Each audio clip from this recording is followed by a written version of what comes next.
The first two toddlers were perfectly capable of sliding a red button. The only thing that prevented them from succeeding was their mind, tricked them into believing they could not. Now, adults get tricked this way as well, all the time. In fact, we all have a default set of feelings and beliefs that gets triggered whenever we encounter frustrations and setbacks. Are you aware of how your mind reacts to failure? You need to be. Because if your mind tries to convince you you're incapable of something and you believe it, then like those two toddlers, you'll begin to feel helpless and you'll stop trying too soon or you won't even try at all. And then you'll be even more convinced you can't succeed. You see, that's why so many people function below their actual potential. Because somewhere along the way, sometimes a single failure convinced them that they couldn't succeed and they believed it. Once we become convinced of something, it's very difficult to change our mind.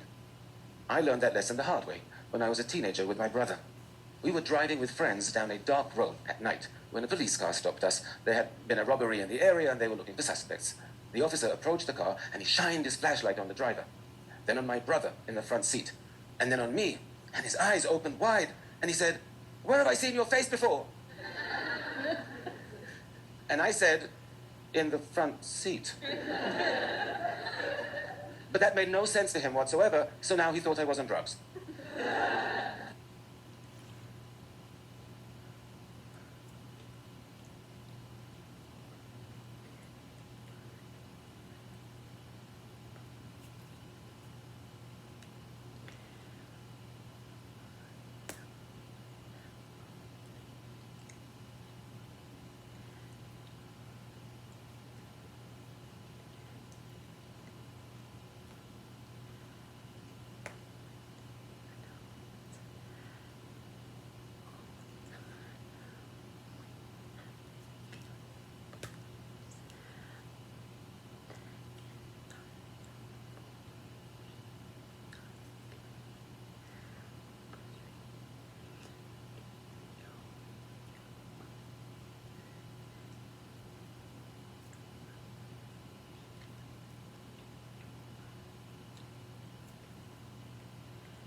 So he drags me out of the car, he searches me, he marches me over to the police car, and only when he verified I don't have a police record could I show him I had a twin in the front seat.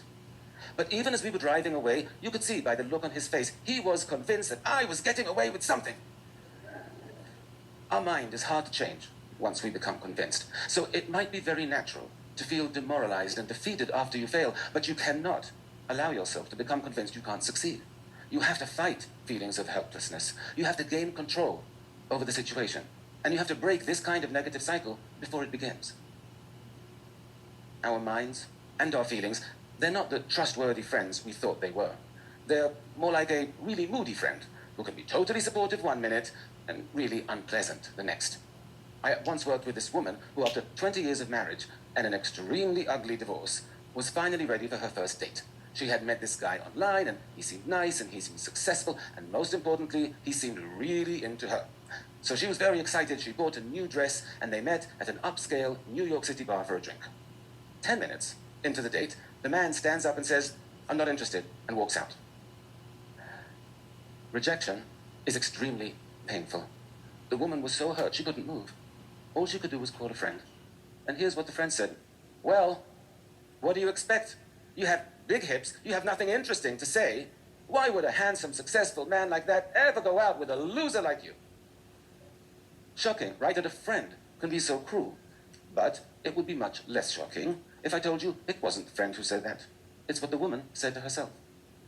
And that's something we all do, especially after a rejection. We all start thinking of all our faults and all our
shortcomings, what we wish we were, what we wish we weren't. We call ourselves names, maybe not as harshly, but we all do it. And it's interesting that we do, because our self-esteem is already hurting. Why would we want to go and damage it even further? Right? We wouldn't make a physical injury worse on purpose. You wouldn't get a cut on your arm and decide, "Oh, I know, I'm going to take a knife and see how much deeper I can make it." But we do that with psychological injuries all the time. Why? Because of poor emotional hygiene. Because we don't prioritize our psychological health. We know from dozens of studies that when your self-esteem is lower, you are more vulnerable to stress and to anxiety, that failures and rejections hurt more, and it takes longer to recover from them. So when you get rejected, the first thing you should be doing is to revive your self-esteem, not join Fight Club and beat it into a pulp. When you're in emotional pain, treat yourself with the same compassion you would expect from a truly good friend. We have to catch our unhealthy psychological habits and change them. And one of the unhealthiest and most common is called rumination. To ruminate means to chew over. It's when your boss yells at you or your professor makes you feel stupid in class or you have a big fight with a friend and you just can't stop replaying the scene in your head for days, sometimes for weeks on end. Now, ruminating about upsetting events in this way can easily become a habit, and it's a very costly one. Because by spending so much time focused on upsetting and negative thoughts, you are actually putting yourself at significant risk for developing clinical depression, alcoholism, eating disorders, and even cardiovascular disease. The problem is, the urge to ruminate can feel really strong and really important, so it's a difficult habit to stop. I know this for a fact, because a little over a year ago, I developed the habit myself. You see, my twin brother was diagnosed with stage 3 non-Hodgkin's lymphoma. His cancer was extremely aggressive. He had visible tumors all over his body.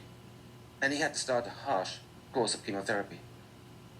And I couldn't stop thinking about what he was going through. I couldn't stop thinking about how much he was suffering. Even though he never complained, not once. He had this incredibly positive attitude. His psychological health was amazing. I was physically healthy, but psychologically I was a mess. But I knew what to do.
Studies tell us that even a 2-minute distraction is sufficient to break the urge to ruminate in that moment.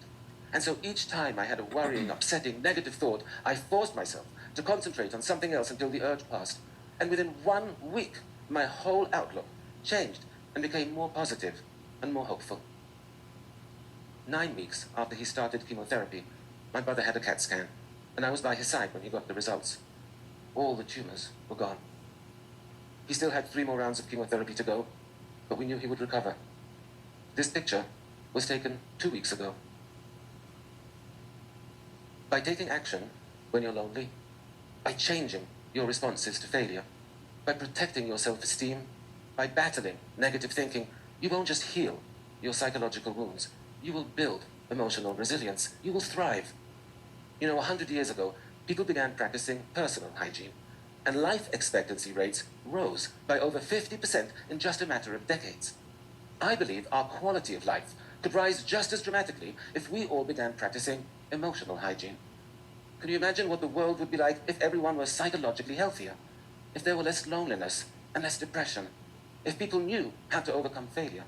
If they felt better about themselves and more empowered? If they were happier and more fulfilled? I can, because that's the world I want to live in. And that's the world my brother wants to live in as well. And if you just become informed and change a few simple habits, well, that's the world we can all live in. Thank you very much.